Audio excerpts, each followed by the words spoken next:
Olá, o meu nome é Homero, eu sou pastor na Jordânia, no Oriente Médio, e eu e a minha esposa e os nossos filhos, nós somos missionários e fomos para o Oriente Médio, largamos tudo no Brasil com a paixão de servir a igreja sofredora. Hoje nós atendemos mais de 1.900 famílias de refugiados e de irmãos e irmãs que perderam tudo no Iraque e na Síria e fugiram para a Jordânia sem nada, sem alimento, sem roupa, sem condições de tocar as suas vidas, e nós passamos a apoiar essas famílias. E hoje nós servimos em nossa igreja refugiados e cristãos que sofreram, fazem parte da igreja sofredora. A minha história de conversão se dá quando eu tenho 16 anos e fui discipulado por um grupo de missionários que caminharam comigo logo no começo, injetando missões no meu coração e na minha vida.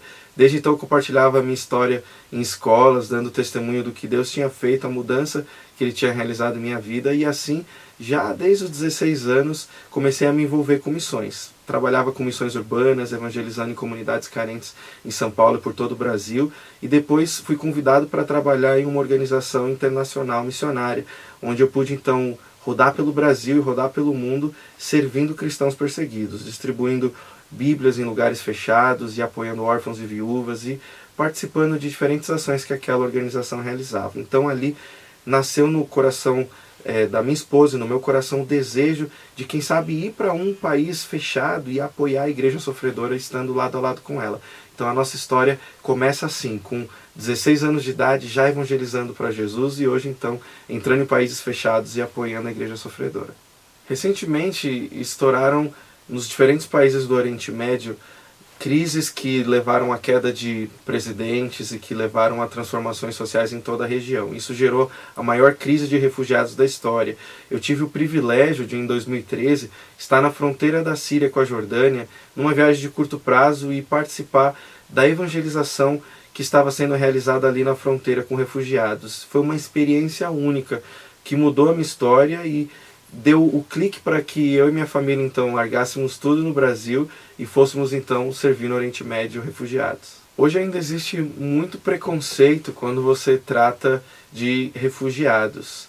E nós, quando largamos tudo para ir para o Oriente Médio, para servir essas pessoas, nós ouvimos de muitos amigos e de muitas pessoas que não havia sentido o que nós estávamos fazendo. Por que ajudar muçulmanos terroristas? Por que ajudar gente que muitas vezes é classificada como homens-bomba?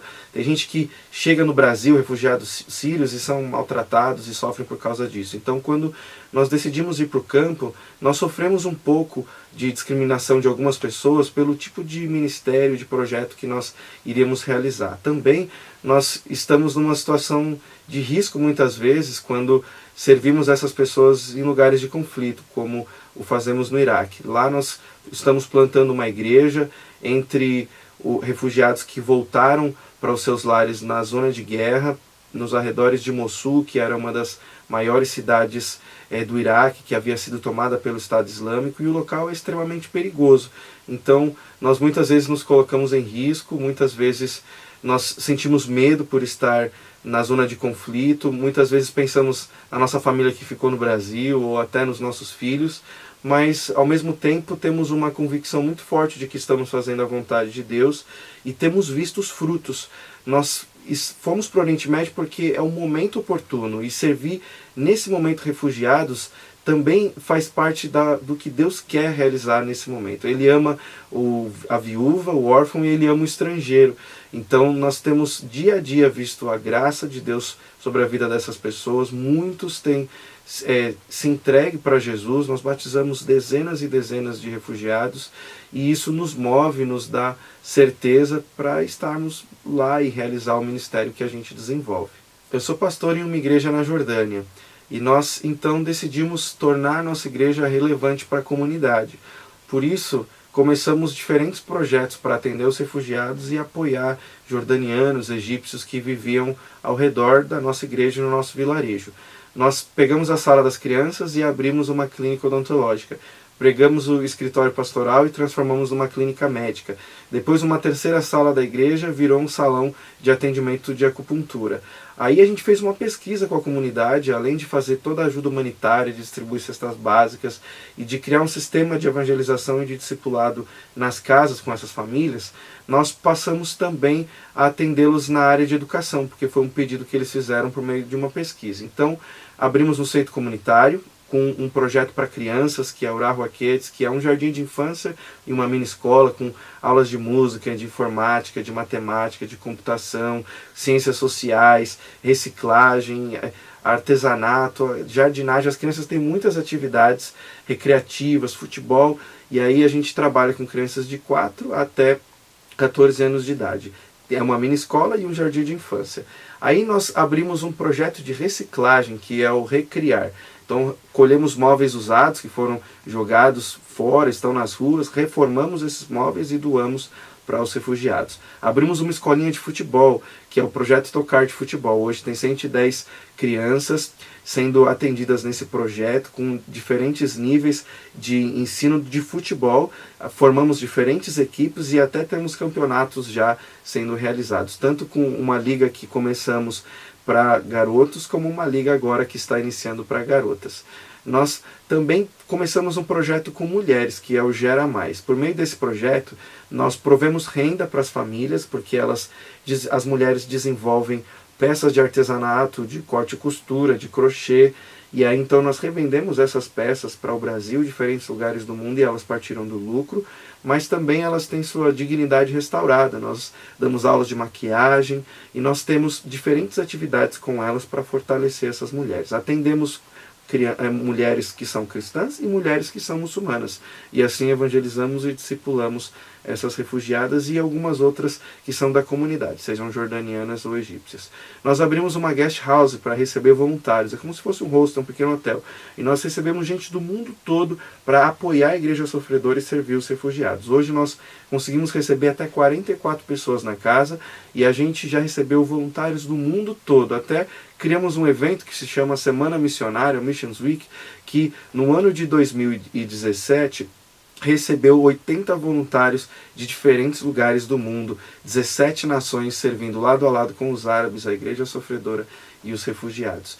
Tudo isso a gente só consegue realizar porque também desde o começo, quando chegamos, nós entendemos que nós precisávamos trabalhar primeiro lado a lado com a igreja local.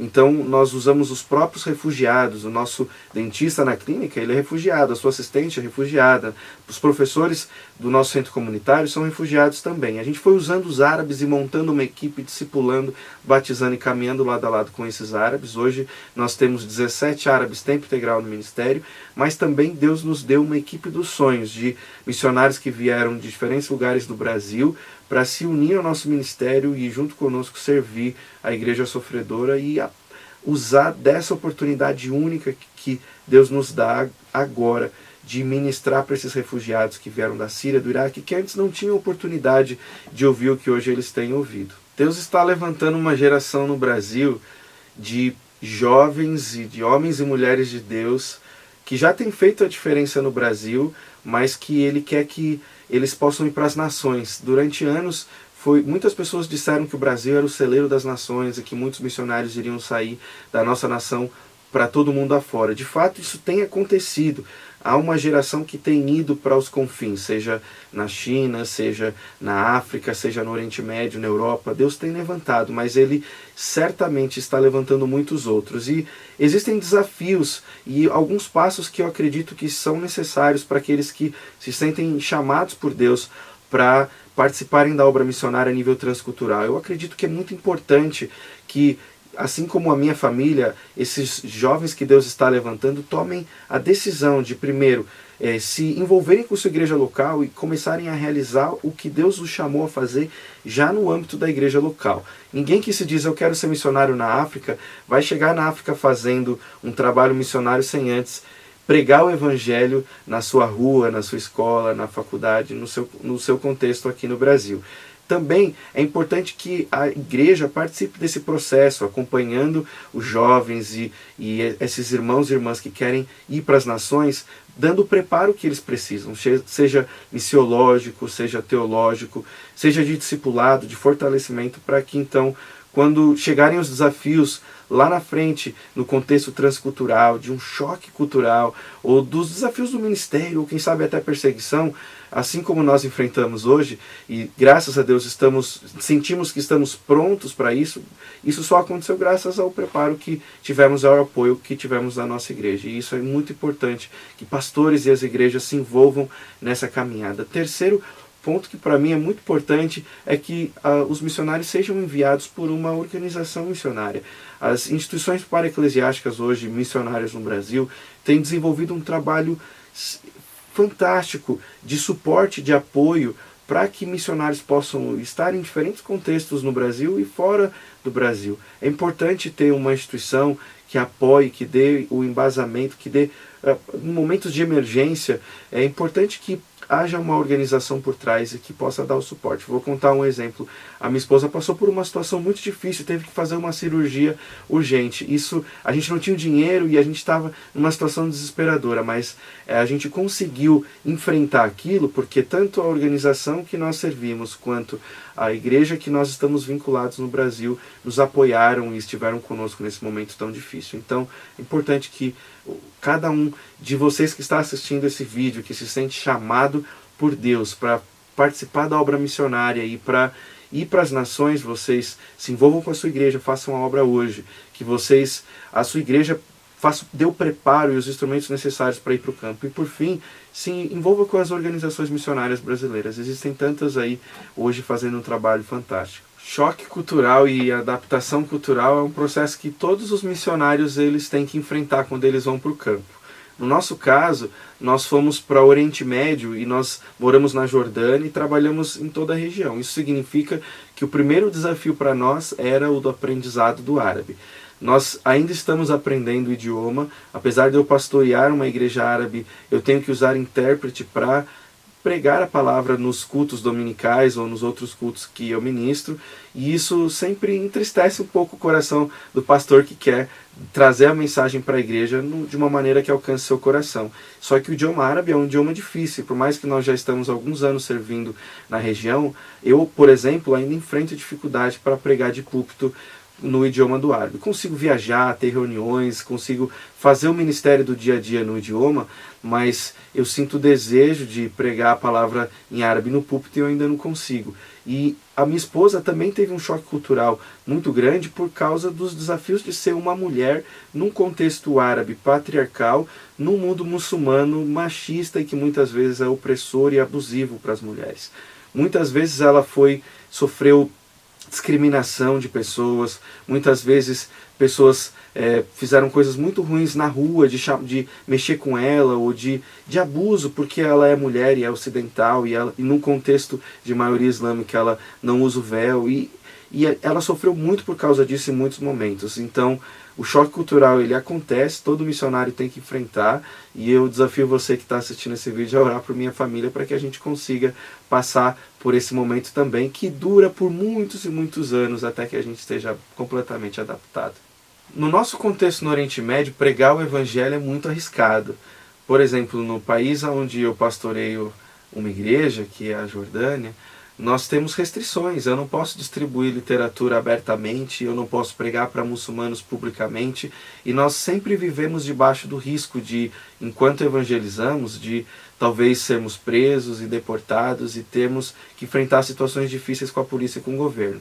No Brasil, a liberdade para pregar o evangelho, glória a Deus, a igreja tem crescido e avançado, mas há tanta necessidade. Existem tantos lugares no nosso país, tantas pequenas cidades, pequenos municípios, seja no sertão, no Amazonas ou em tantos lugares da nossa nação, completamente inalcançados, sem uma igreja, sem missionários e sem gente realizando a obra. E existem muitos e muitos pregando o evangelho, principalmente no contexto urbano, e abrindo igrejas uma atrás da outra, uma do lado da outra, quando a necessidade é tão grande em muitos lugares e há liberdade no Brasil para se realizar essa evangelização. Eu oro para que a igreja brasileira use desse momento único que vivem, que Deus tem despertado a nação e que há a liberdade para se pregar o Evangelho, para fazer a obra que deve ser feita, não só no contexto urbano ou onde existem igrejas, mas principalmente nos recantos inalcançados do nosso país. Tantos grupos étnicos, tantos grupos indígenas, tantas necessidades em tantos lugares onde não existem missionários, que o Brasil e a igreja brasileira se desperte para evangelizar a nação nesses lugares onde há maior necessidade.